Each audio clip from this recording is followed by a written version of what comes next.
बस द्या लक्ष. तर काल काय काय पाहिलं होतं आपण? काल कन्झर्वेशन ऑफ मोमेंटम पाहिलेलं. ठीक आहे. एखादी गोष्ट कन्झर्व्ड राहते म्हणजे काय सांगितलं होतं रे काल? काय?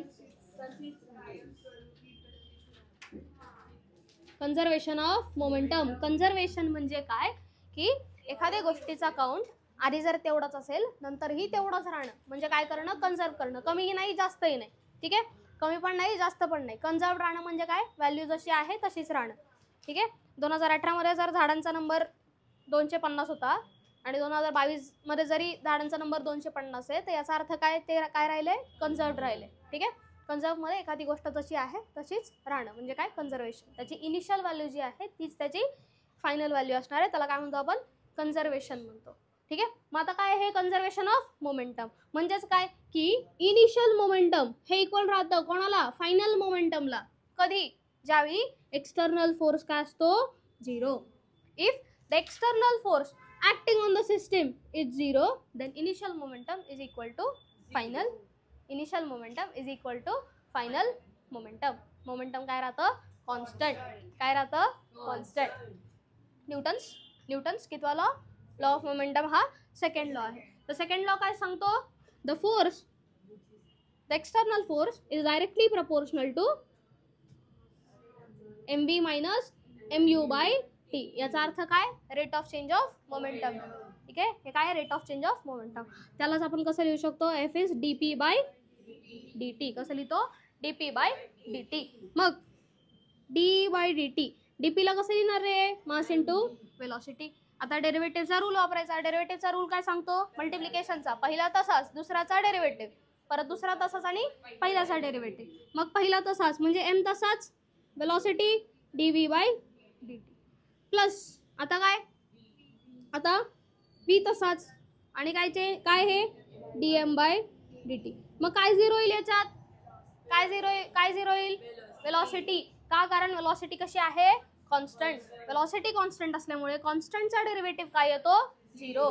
कॉन्स्टंटचा डेरिव्हेटिव्ह 0 आल्यामुळे ही टर्म काय होते? 0 होते. म्हणजे राहतं काय? v dm by dt.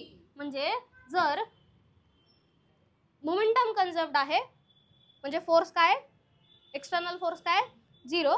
तर F इज इक्वल टू काय येतो? v dm by dt. F is equal to काय येतो? v dm by dt. ठीक आहे. dm बाय dt काय असतो? dm by dt is rate of change of mass. ठीक आहे. Rate of change of mass. मग याच्यात आपण काय पाहिलं होतं? Propulsion of rocket. Rocket propulsion पाहिलं होतं बरोबर. रॉकेट प्रपल्शन म्हणजे काय? रॉकेट हवेत तरंगतं. कसं काय तरंगतं? कारण खाली काय लावतो आपण? फायर लावतो ना. ठीक आहे. आग लावतो. मग त्या आगमुळे काय येतं? एक थ्रस्ट येतो. थ्रस्ट म्हणजे काय? चांगल्या भाषेत फोर्स. ठीक आहे. नाही, फोर्स म्हणजे चांगल्या भाषेत काय येतो? थ्रस्ट येतो. ठीक आहे. तर थ्रस्ट म्हणजेच काय आहे? फोर्स. मग रॉकेट ज्यावेळी लॉन्च होईल तर रॉकेट लॉन्चिंगच्या वेळी ग्राउंड पासून त्याला काय लावतो आपण? थ्रस्ट लावतो. F thrust. ठीक आहे. त्याचं वेट कुठं लागतं? mg खाली. ॲक्सेलरेशन कुठे होईल? वरती. ठीक आहे. तर हाच एफ थ्रस्ट जर लिहायचा असेल the F thrust can be written as v dm by dt. dm by dt का आलं? कारण हा dm बाय dt म्हणजे काय असेल? फ्यूल कन्झ्युम होत राहतं बरोबर. मास काय होत जातं? डिक्रीज होत जातं. याचा अर्थ हा कॉन्स्टंट नाही. मास कॉन्स्टंट नाही. मास का कॉन्स्टंट नाही? कारण का? फ्यूल कन्झ्युम होत राहतं बरोबर. म्हणजे मास काय? चेंजिंग आहे. वेलॉसिटी काय? कॉन्स्टंट आहे म्हणून वेलॉसिटी कॉन्स्टंट आल्यामुळे ही टर्म काय आली? 0 आली. मास कॉन्स्टंट नाही म्हणून dm बाय dt तसं राहिलं. मग F thrust can be written as v dm by dt. F thrust कसा येतो? v dm by dt. समजलंय? याच्यात अजून एक इक्वेशन लिहू शकता. ते इक्वेशन काय येतं बरं? F thrust minus ma. ठीक आहे. किंवा एफ थ्रस्ट मायनस mg काय येईल? ma. एफ थ्रस्ट मधून ज्यावेळी mg जाईल त्यावेळी काय राहील? ma राहील. So F thrust minus mg will give ma. असे दोन इक्वेशन मिळाले फॉर रॉकेट प्रोपल्शन. समजलंय? आणि आता हा क्वेश्चन कशाचा होता? रॉकेटचा. ठीक आहे. काय दिले पहा बरं. A force on a rocket having exhaust velocity 300 metre per second. Velocity given आहे तुम्हाला. ठीक आहे. वेलॉसिटी गिवन आहे. ठीक आहे. अजून काय सांगितलंय? Is 210 Newton. फोर्स पण दिलाय. ठीक आहे. काय दिलाय? फोर्स सुद्धा दिलाय. वेलॉसिटी सुद्धा दिली आहे. The rate of combustion of fuel. Fuel किती याने रेटने कन्झ्युम होईल? ठीक आहे.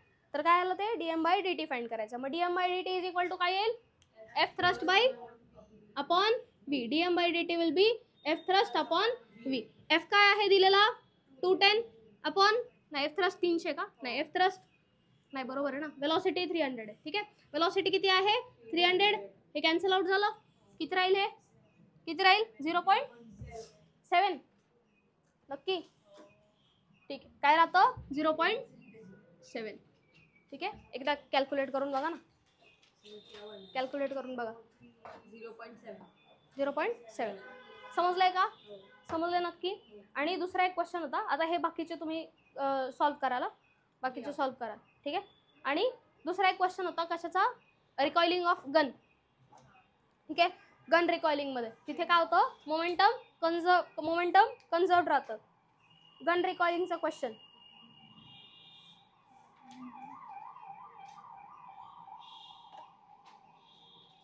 बंद